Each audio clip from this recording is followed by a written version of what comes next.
নমস্কার, আমরা বেনপুর two government doctor fitter ট্রেডের প্রথম বর্ষের ছাত্র। আমরা একটা F1 প্যাসেঞ্জার বানিয়েছি।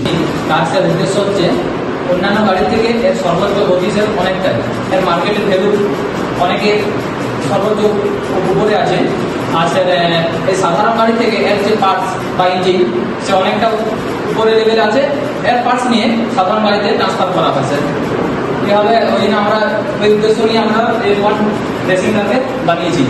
এরপর আমরা নেক্সট যে প্রসেস আছে সেই প্রসেসটা নিয়ে আমরা বলবো। মেটেরিয়ালস লেগেছে প্রথমত আমাদের F1 রেসিং কার বানাতে গিয়ে প্রথমে স্টিল দিয়ে আমি ওটাকে ড্রয়িং করে মেজারমেন্ট করা হয়েছে।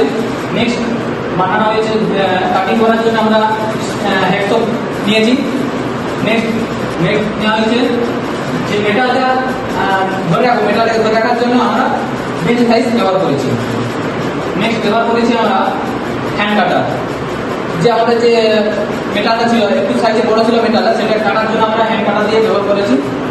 নেক্সট আমরা যদি মেটেরিয়ালস কোনো চিপ লেগে থাকে তার জন্য আমরা এনার্জি ব্যবহার করেছি। লাস্ট আমাদের যে ফর্মুলা রেসিং কার বানিয়েছি তার সব একসাথে জড়ো করে মানে সেটিং করে ওকে আর ওয়েল্ডিং করে ফিনিশিংয়ে নিয়ে এসেছি। নেক্সট যে প্রসেস করতে লেগেছে সেই সব ছবিগুলো আমরা করলাম। নেক্সট এই প্রসেসগুলো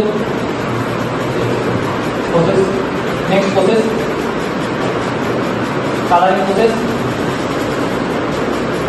লাস্ট ফিনিশিং এ এসে রেসিং কারে এসে পৌঁছেছি আমরা। Thank you.